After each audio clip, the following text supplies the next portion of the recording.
여러분, 이 호랑이한테 물려가도 무엇만 차리면 살 수 있는지 아십니까? 요즘은 그 대답이 바뀌었습니다. 정신이 아니라 점심만 차리면 살 수 있답니다. 호랑이한테 물려가도 나 죽었네 하고 그렇게 포기하는 것이 아니라 마지막까지 정신줄을 놓지 않고 맛있는 점심을 한 상 가득 차려주면 호랑이는 배가 불러서 잡아먹지 않는다는 우스갯소리입니다. 여러분, 그렇다면 이역만리 애굽 땅에 노예로 팔려가도 어떻게 하면 살 수 있을 뿐만 아니라 멋진 역전의 드라마를 만들어갈 수 있을까요? 하나님께서 함께 하시면 됩니다. 이것이 요셉의 이야기입니다. 우리에게 하나님의 임재는 전부입니다. 새로 시작된 2016년, 저는 여러분들의 인생에 무엇보다도 하나님의 임재하심이, 하나님의 함께하심이 항상 함께하시기를 축원합니다. 하나님께서 우리와 함께하시면 죽음의 자리가 돌연 생명의 자리로 바뀝니다. 절망의 자리가 소망의 자리로 변합니다. 노예의 자리가 총리의 자리로 바뀝니다. 그런 까닭에 우리들의 인생에 있어서 아무리 강조해도 지나침이 없는 것은 바로 하나님께서 함께 하시는 은총입니다. 우리들의 인생에 일어날 수 있는 최고의 축복은 하나님께서 함께 하시는 것입니다. 완전하시고 실수가 없으신 하나님께서 함께 하시면 이야기가 완전히 달라지게 되는 것입니다. 운명이 달라지고 우리들의 인생의 수준과 차원이 달라지는 겁니다. 사무엘상 17장 말씀을 보면은 엘라 골짜기에서 목동 다윗이 하나님의 이름으로 물맷돌 5개를 가지고 하나님의 이름을 능멸하는 거인 골리앗과 맞서 싸우기 위해서 나갑니다.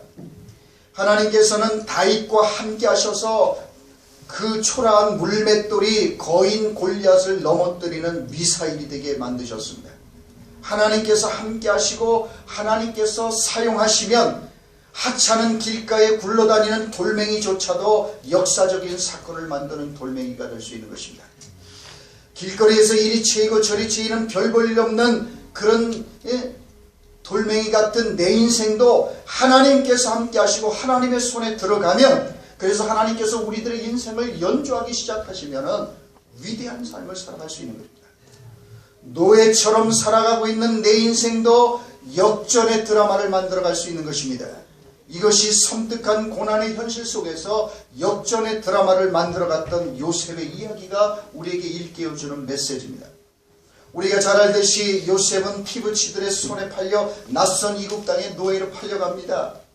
요셉은 이국 땅 애굽에서 아무것도 없는 빈털터리였고, 그리고 기댈 곳도 없었고 손벌릴 싸움도 없었습니다. 그는 그 낯선 이역만리 땅에서 혈혈단신이었습니다. 하지만 요셉과 함께하고 계시는 분이 계셨습니다. 자, 그래서 오늘 2절 말씀은 이렇게 말씀합니다. 2절 말씀을 보십시오. 여호와께서 요셉과 함께 하심으로 그가 형통한 자가 되어 그의 주인 애굽 사람의 집에 있으니, 요셉은 비참한 노예로 팔려왔고 노예였지만은 보통 노예가 아니었습니다. 그는 어떤 노예였습니까? 오늘 이 요셉을 수식하고 있는 말이 뭡니까? 자, 그런 노예였습니다. 비참한 노예였는데 어떤 노예였다고요? 하나님께서 함께 하신 노예였다라는 겁니다. 이것이 중요합니다. 노예가 문제가 아닙니다. 감옥이 문제가 아닙니다. 실패와 절망이 문제가 아닙니다. 내가 무인도에 표류하게 되었다는 것이 문제가 아닙니다. 내 인생에 아무런 대책과 희망이 보이지 않는다는 게 문제가 아닙니다. 정말 우리가 두려워해야 될 것이 있다고 한다면 그것은 하나님께서 나와 함께 하시느냐는 겁니다. 하나님께서 함께 하시면 노예 생활도 형통이 되는 것입니다. 노예로 팔려가는 것도 형통이고 노예살이를 하는 것도 형통으로 바뀌는 겁니다. 보디발의 아내에게 억울한 누명을 뒤집어쓰고 감옥에 들어가는 것도 형통입니다. 여러분 생각해 보십시오. 만약 요셉이 감옥에 갇히지 않았다면 바로를 만날 수 있었을까요? 억울한 누명을 뒤집어쓴 까닭에 감옥에 갈 수 있었고, 거기서 애굽왕의 술 맡은 관원과 떡 맡은 관원을 만날 수 있었습니다. 그래서 그걸 통해서 바로왕 앞에 나가서 애굽의 총리가 되는 그런 기회를 얻었지 않습니까? 하나님께서 함께 하시면은 노예 생활도, 하나님이 함께 하시면 감옥 생활도, 하나님께서 함께 하시면 억울한 누명을 뒤집어 쓰는 일조차도 형통이 되는 것이고 신분 상승의 통로가 되는 거예요. 그래서 우리들의 인생에 있어서 가장 큰 문제는 하나님께서 함께 하시느냐. 우리는 착각 속에 빠져 살 때가 많습니다. 마치 내가 열심히 해야 되고 노력해야만 먹고 사는 것이라고 굳게 믿습니다. 늦게 자고 일찍 일어나는 수고를 아끼지 않습니다. 물론 우리는 우리들의 삶에 대해서 우리가 할 수 있는 최선을 다해야 합니다. 정말 우리가 게으르지 않고 최선을 다해야 합니다. 규모 있고 계획성 있는 삶을 살아야 합니다. 하지만 이 모든 것보다 더 중요한 것은 하나님께서 함께 하시는 겁니다. 아무리 모든 조건과 상황이 다 구비되어 있다 할지라도 더 중요한 것은 하나님께서 함께 하시는 것입니다. 하나님 함께 하시지 않으면 사실 소망이 없습니다. 반면에 아무리 힘들고 어렵고 정말 모든 게 끝장난 것처럼 보이고 그런 인생일지라도 하나님께서 함께 하시면 놀라운 역전의 드라마가 이루어지는 것입니다. 여러분 그렇습니다. 그래서 이 요셉은 노예로 팔려가서 노예의 삶을 비참한 노예의 삶을 살았지만 사실은 주인같이 살아가는 삶을 살았습니다. 감옥 생활 같았지만 오히려 천국의 생활을 살았습니다. 그래서 오히려 보디발 집에 갔지만 누가 주인인지 모릅니다. 본문에 읽었듯이 말이죠. 모든 것을 다 이제 이 요셉에게 맡기고 요셉이 모든 것을 사실은 주관하는 삶을 살았어요. 노예로 갔지만 오히려 거기서 주인 같은 삶을 살았어요. 여러분 하나님께서 함께 하실 때 주어지는 축복이 무엇입니까? 2절 중간 부분을 주목해 보십시오. 뭡니까? 자, 그가 노예는 노예인데 하나님께서 함께 하신 노예. 그래서 여호와께서 요셉과 함께 하심으로 여러분 하나님께서 우리와 함께 하실 때 우리들의 인생에 일어나는 일이 뭡니까? 그가 형통한 자가 되는 겁니다. 하나님이 함께 하실 때 그때 우리는 형통한 인생을 살아가게 되고 시작하게 되는 겁니다. 그렇다면 여기서 우리는 질문을 던지지 않을 수 없습니다. 생각해 보십시오. 어떻게 자유인으로 멀쩡하게 살다가 하루아침에 형들의 손에 팔려서 노예가 된 사람이 형통한 사람일 수 있겠습니까? 오히려 재앙 아닙니까? 인간적인 눈으로 보면 지금 요셉은 그의 인생에 있어서 최악의 상황에 놓여 있습니다. 꼬여도 이렇게 꼬일 수는 없습니다. 그런데 놀랍게도 오늘 본문 말씀은 그렇게 팔려와 노예 신세가 된 요셉이야말로 비로소 형통한 자가 되었다라고 말씀합니다. 여호와께서 요셉과 함께 하심으로 그가 형통한 자가 되어 비로소 그가 형통한 자가 됐다고 성경은 말씀합니다. 노예였다가 자유인으로 풀려나도 시원찮을 마당에 멀쩡한 사람이 영문도 모른 채 어느 날 갑자기 팔려와서 노예가 되었는데 어떻게 형통한 사람이 되었다고 할 수 있겠습니까? 사실 요셉은 그의 아버지 집에서 가장 잘 나가고 있는 사람이었습니다. 그토록 사랑했던 여인 라헬을 통해서 어렵게 얻은 아들이었던 까닭에 그리고 너무나도 또 그 어머니 라헬이 세상을 떠난 까닭에 빨리 떠난 까닭에 야곱은 요셉을 끔찍이도 아끼고 사랑했습니다. 채색 옷을 지어 입히고 특별 대우를 했습니다. 형들이 다 시기를 하고 그렇게 미워할 정도로 아버지의 총애를 한 몸에 받았습니다. 성경은 그런 호강에 겨운 요셉의 삶을 가리켜 결코 형통이라고 한 번도 말씀하지 않아요. 아버지 집에 있을 때 그렇게 아버지의 보호와 보살핌과 완전한 총애 속에서 살았을 때를 가리켜서 성경은 한 번도 요셉이 형통한 자라고 말하지 않아요. 역설적이게도 노예로 팔려와 기약 없는 삶을 살고 있는 그 절망적인 삶을 가리켜 형통이라고 말씀합니다. 그러므로 여러분 형통은 사람으로부터 오는 것이 아닙니다. 배경 좋은 아버지로부터 오는 것이 아닙니다. 우리 스스로 만들어내는 것이 아닙니다. 우리가 노력과 수고를 통해서 쟁취하는 것이 아닙니다. 배경과 조건과 환경에서 오는 것이 아닙니다. 그것은 오직 하나님으로부터만 오는 것입니다.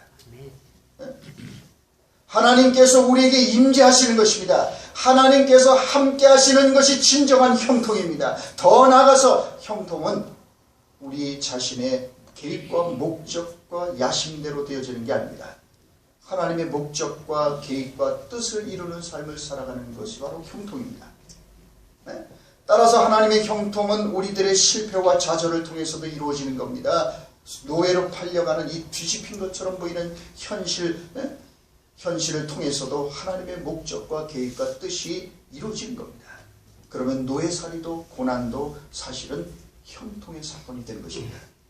우리는 늘 우리가 계획한 대로 생각한 대로 되어야 은혜요 축복이요 형통이라고 생각합니다. 그렇기 때문에 어느 날 갑자기 형들의 손에 팔려 이제 노예로 그렇게 노예살이를 하게 되는 것을 받아들일 수가 없습니다. 도무지 이해할 수 없는 그러한 현실도 하나님의 목적과 계획을 이루는 것이라고 한다면 그것은 사실은 형통이라는 것입니다. 여러분, 진정한 형통은 그래서 우리들의 계획과 뜻과 야망을 이루는 게 아닙니다. 그것은 하나님의 목적과 계획을 이루는 거예요. 그래서 종종 하나님의 형통은 우리가 기대하고 생각했던 것과는 정반대의 현실로 나타날 수도 있고 성취될 수도 있습니다. 요셉은 노예가 되어 비로소 형통하는 인생이 되었습니다. 노예로 팔려왔기 때문에 훗날 애굽 총리가 되어서 7년의 혹독한 기근과 흉년의 때에 고대 근동의 백성들의 생명을 살리는 그런 축복의 통로가 되었습니다. 하나님의 목적과 계획을 이루는 그런 통로가 되었습니다.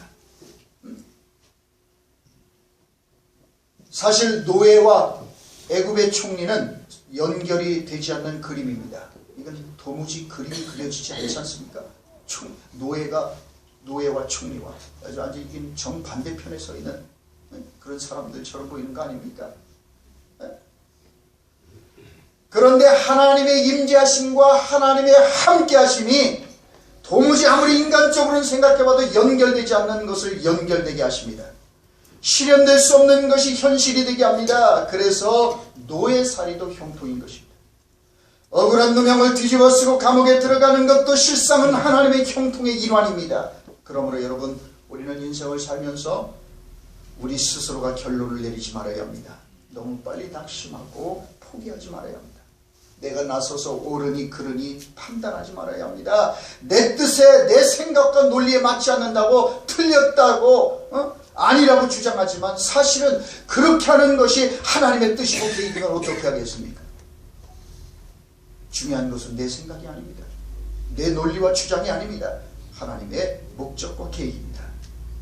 참으로 옳은지 그른지는 하나님만이 하시는 거예요. 지금 하나님께서 상을 주고 계신 것인지 아니면 벌을 주고 계신지도 하나님이 아실 거예요. 우리가 볼 때는 이게 아닌 것 같은데. 어느 허망한 복권 인생 이야기가 있습니다. 이 사람이 이게 실화입니다. 귀금속 행상을 하던 남자의 이야기입니다. 그는 3남매를 둔 성실한 가장이었고 넉넉하진 않았지만 무난하게 잘 생활을 꾸려나가고 있는 그런 가정이었어요. 그런데 그가 부인의 말을 듣고 아주 좋은 꿈을 꿨다는 부인의 말을 듣고 구입한 복권이 1등에 당첨이 됩니다. 그의 인생의 명암이 교차하기 시작했습니다.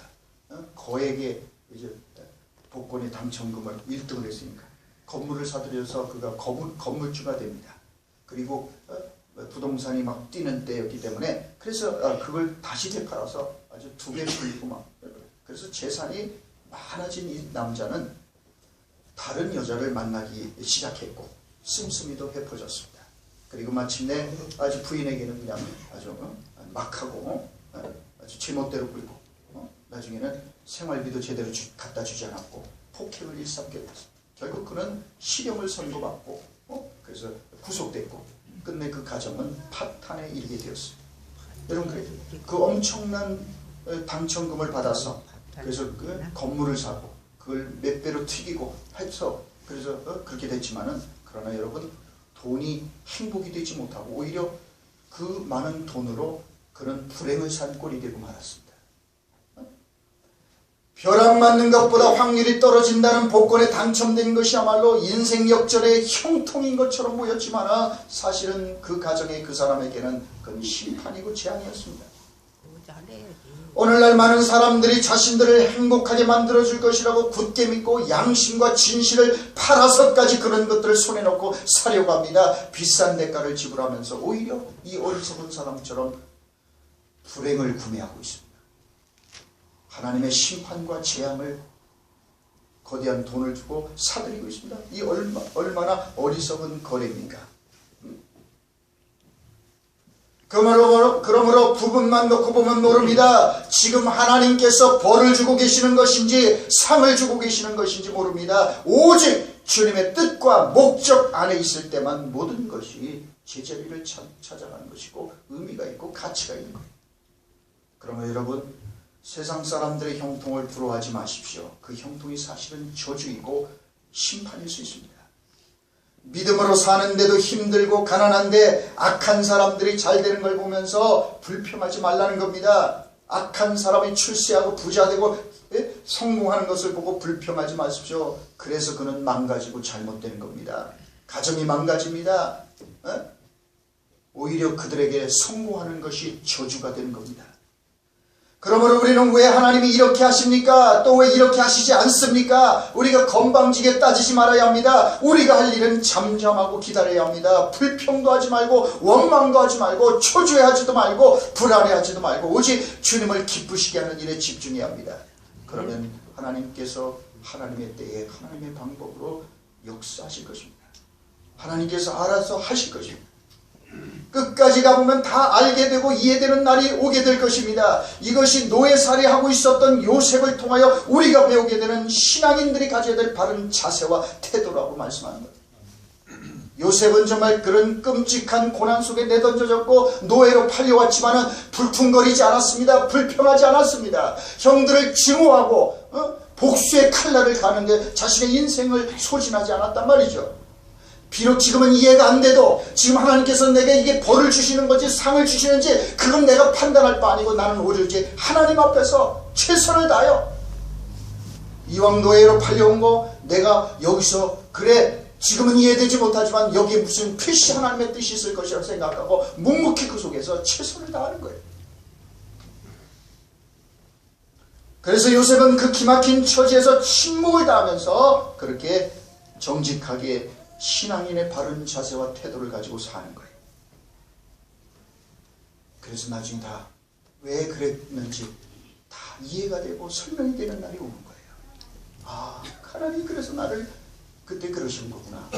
여러분, 그러므로 여러분 지금 우리가 처해 있는 자리에서 요셉처럼 최선을 다해야 합니다. 지금 우리 각자는 삶의 정황은 다르겠지만은 정말 도무지 한 번도 상상하지 못했던 자리에 와 있는 사람도 있을 것이고 인생의 막다른 골목에 들어선 까닭에 망연자실하고 있는 사람도 있고 자식의 문제, 결혼의 문제, 가정의 문제, 직장의 문제, 사업의 문제 등등으로 인해서 이러지도 저러지도 못하는 그런 현실 속에 어떻게 보면 정말 이 요셉이 노예로 팔려와서 꼼짝달싹 못하고 묶인 것처럼 보이는 그런 현실에 처해 있는 사람이 있을지 모릅니다.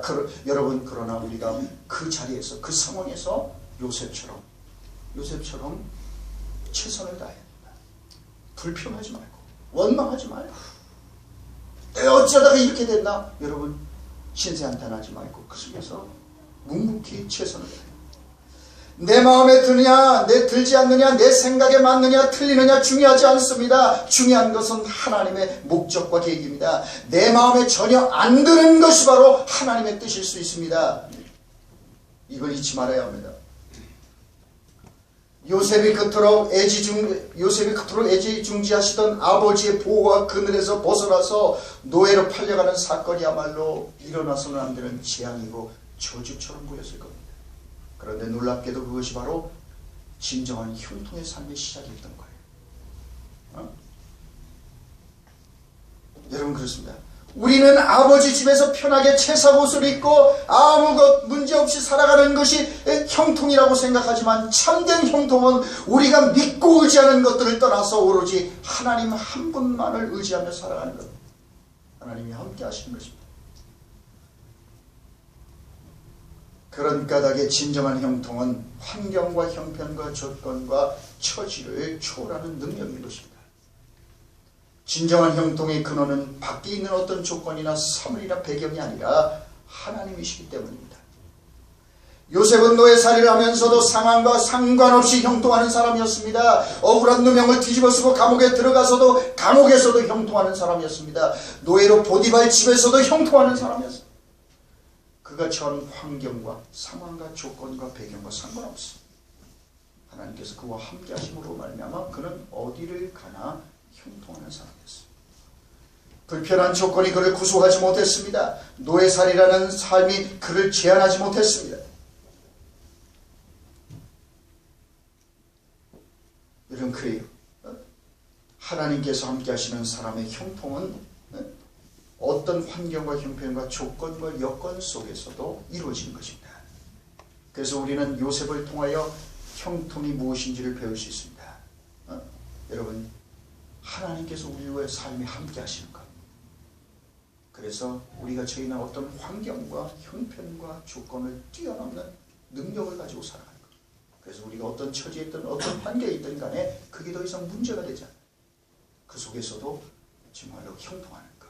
그것이 바로 진정한 형통이지요.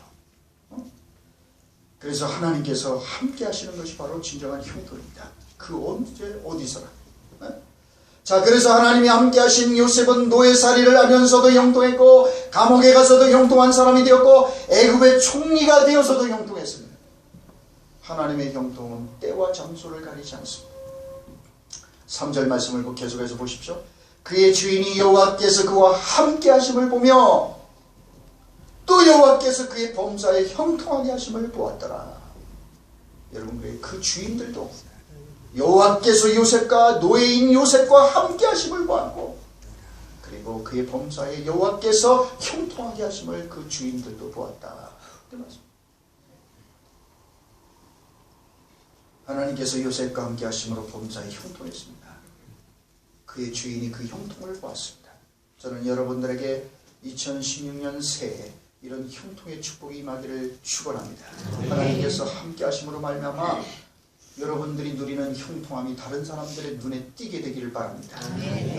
세상 사람들이 그래서 당신 뒤에는 틀림없이 누군가가 있어서 돕고 있는 것 같다는 말씀을 들을 수 있게 되기를 바랍니다. 사람들이 당신은 무엇을 해도 형통한다고 정말 신기하다고 도대체 당신은 어떻게 해서 그렇게 했나? 여러분, 그런 형통의 축복이 있는 2016년이 되시길 주의 이름으로 축원합니다. 자, 계속해서 5절 말씀을 보십시오. 그가 요셉에게 자기의 집과 그의 모든 소유물을 주관하게 한 때부터 여호와께서 요셉을 위하여 그 애굽 사람의 집에 복을 내리심으로 여호와의 복이 그의 집과 밭에 있는 모든 소유에 미친지라. 여러분, 누구 때문에 누구로 말미암아 그 집에 복이 임했다고요? 그래요.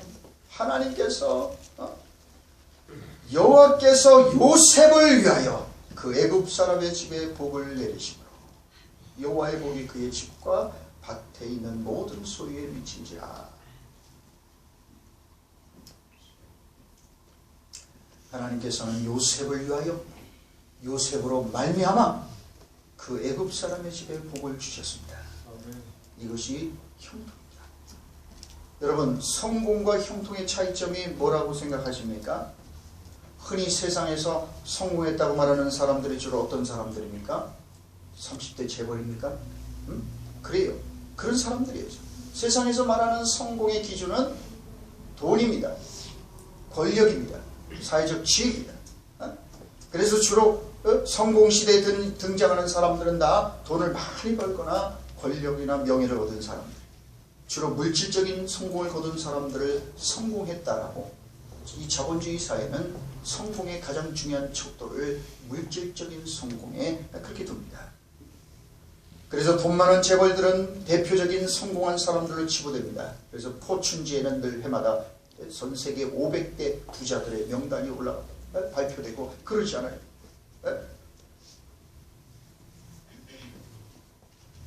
성공은 자기 자신을 즐겁게 하는 겁니다. 자기 자신을 배부르게 하는 겁니다. 성공은 자기 자신을 살찌우는 것입니다.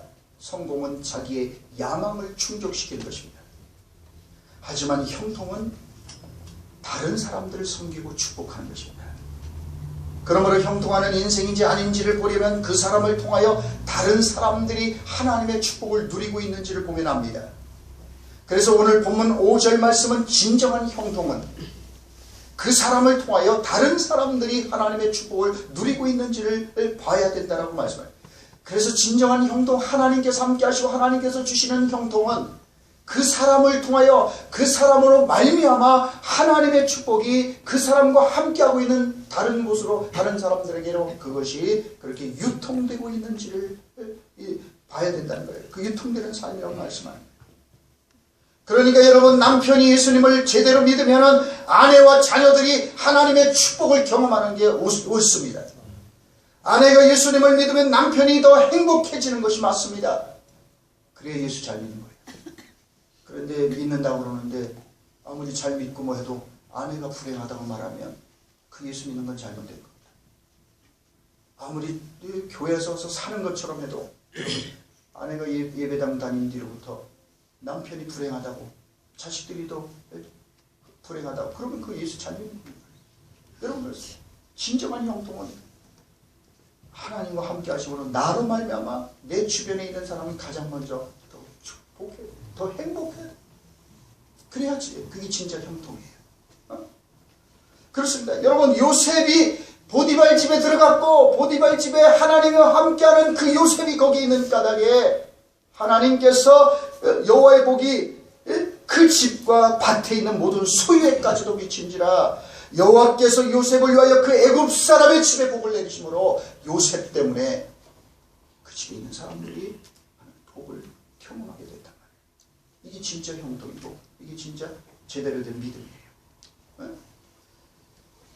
요셉은 성공한 사람이 아니라 형통한 사람이었습니다. 그로 인하여 고대 근동 사람들이 하나님의 축복을 경험했습니다. 그래요, 요셉이 노예로 팔려서 애굽 땅에 들어갔기 때문에 애굽 땅을 중심으로 한 고대 근동의 사람들이 7년 흉년의 때에 요셉으로 인하여 생명을 얻을 수가 있었습니다.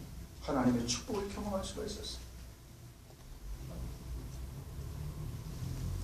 그가 억울한 누명을 쓰고 감옥에 들어갔을 때는 감옥에 갇혀 있었던 사람들이 요셉을 통하여 하나님 덕을 입었어요. 요셉이 감옥에 들어가니까 감옥에 있었던 관원들이 하나님의 축복을 경험하는 거예요.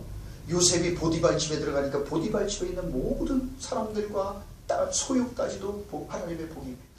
요셉이 애굽 땅에 들어가니까 애굽 땅이 복을 받는 거예요.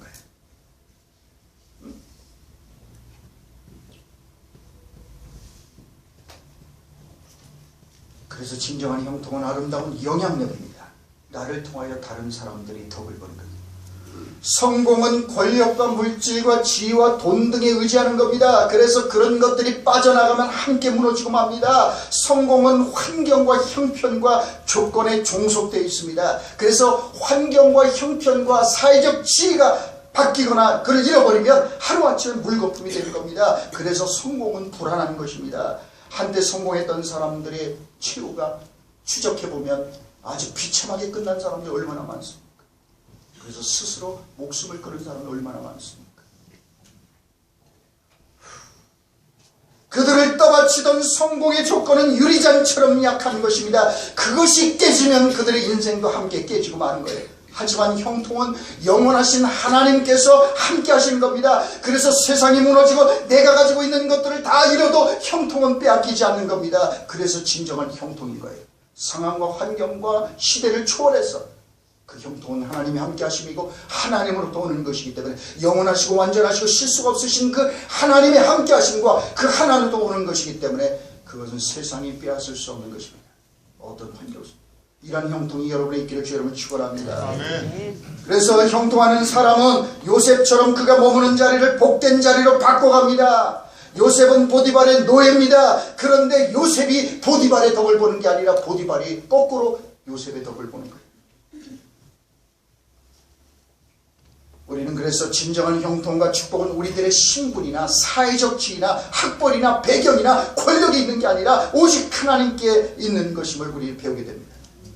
하나님 그래 함께 하시니까 요셉 같은 노예지만은 그 노예가 지체 높은 보디발에게 영향력을 미치고 그를 축복하고 오히려 그를 주관하는 그런 삶을 살아가는 거예요. 하나님께서 함께 하시는 형통을 해서 신분이나 장소를 추구하는 거예요. 우리들의 배경이나 조건과 확보를 따지지 않습니다. 그래서 여기서 우리는 무한한 위로와 소망을 발견합니다. 하나님의 형통은 우리의 배경, 우리의 조건, 우리의 능력을 따지지 않습니다. 오직 그 형통은 하나님으로부터 오는 것이고 하나님께서 함께 하시는 거예요. 그가 노예 같은 비루한 인생일지라도, 그런 아주 처참한 인생일지라도 하나님이 그 인생과 함께 하실 때 그는 형통한 자가 되는 거예요. 우리가 아무것도 가진 게 없어도, 우리가 배운 게 없어도, 우리가 내놓을 배경이 아무것도 없을지라도 하나님이 함께 하시는 인생이 형통하는 인생이 되는 것입니다. 우리가 시원찮고 별 볼일 없고 무지렁이 같은 인생일지라도 하나님께서 함께 하실 때 노예도 형통이 되고 축복의 통로가 되는 것처럼 우리 또한 형통하는 인생을 살아갈 수 있는 것입니다. 그러므로 여러분, 우리는 우리의 신분이나 환경이나 조건이나 처지를 탓하지 말아야 합니다. 내가 어쩌다 이런 집안에 태어나서 어쩌다 난 기댈 언덕도 없고 신세 한탄하지 마십시오. 진정한 형통은 하나님도 오는 것입니다. 하나님과 함께할 때 주어지는 것입니다. 여러분, 우리가 지금 아무리 열악한 환경과 조건 속에서 살아가고 있을지라도 노예살이하고 있었던 요셉보다는 낫지 않습니까? 그렇습니다. 진정한 형통은 하나님께서 함께하는 거예요. 여러분, 하나님께서 함께하면 우리가 어디 있든 간에 거기가 참으로 복된 장소로 바뀌는 거예요. 사도행전 12장 말씀 보면 베드로가 처형당하기 하루 전날 밤에 감옥에서 드라마틱하게 나오는 장면이 기록되어 있습니다. 사형당하기 하루 전이라도 하나님께서 함께 하시니 감옥문이 쇠사슬이 벗겨지고 감옥문이 자동으로 열렸습니다. 사도행전 16장에도 바울과 실라가 복음을 전하다가 매맞고 감옥에 갇힌 이야기가 나옵니다. 한밤중에 바울과 실라가 깨어나서, 기절했다 깨어나서 찬송을 부르고 감사를 기도하니까 갑자기 지진이 나서 옥토가 움직이고 우물이 활짝 열렸어요. 그 속에서 하나님 함께 하셨어요. 다니엘의 세 친구 사드락과 메삭과 아벳네고는 우상숭배를 거절한 까닭에 7배나 더 뜨거운 풀무불 속에 던져지게 됩니다. 그러나 세 사람을 그 뜨거운 불 속에 집어던졌지만은, 그러나 어디요? 성경은 다니엘서 3장은 뭐라고 말씀합니까? 세 사람을 집어던졌는데 거기 4사람이 있더라는 거예요. 그 뜨거운 불 속에 하나님께서는 함께 그들과 함께 하셨어요. 그래서 그들이 털끝 하나도 상하지 않고 나올 수 있었습니다. 다니엘도 역시 우상숭배를 거부한 까닭에 굶주린 사자굴에 던져졌을 때도 하나님께서 그 굶주린 사자굴에 들어가셔서 그와 함께 하심으로 말미암아 그 배고픈 사자들이 금식하는 역사가 일어났습니다. 사도행전 27장 말씀을 보면 유라굴라 태풍을 만나 14일 동안 표류하는 까닭에 모든 소망이 끊겨 절망 가운데 있었던 그 배에 여러분 사도 바울과 함께 하셔서 한 사람도 죽지 않고 다 살아올 수가 있었어요. 여러분, 그렇습니다. 인생의 태풍 속에서도, 인생의 감옥 속에서도, 인생의 절망 가운데도 하나님이 함께 하실 때 여러분, 우리는 얼마든지 형통하는 삶을 살아갈 수가 있는 것입니다. 그렇습니다. 여러분, 하나님께서는 미리암이 나일강의 작은 갈대 상자를 띄울 때에 그 어린 모세, 젖먹이 모세를 집어넣고 어디 정처 없이, 거기에는 키도 아무것도 없는 이 갈대 상자에 할 때도 하나님이 함께 하셔서 기가 막히게 그 모세를 바로의 공주 앞에 딱 도착하게 했어요. 여러분, 그렇습니다. 하나님은 우리와 함께 하십니다. 그래서 예수님의 또 다른 이름이 뭐라고요? 마태복음 1장 24절은 그 이름을 가리켜서 임마누엘이라고 합니다. 우리와 함께 하십니다. 마태복음 28장 20절에서 주님 말씀한다. 볼지어다 내가 세상 끝날까지 너희와 항상 함께 있으리라. 너희 세상 끝날까지 우리와 항상 함께 있으리라 말씀합니다. 주님은 지금 여기에 우리와 함께 하십니다. 아멘.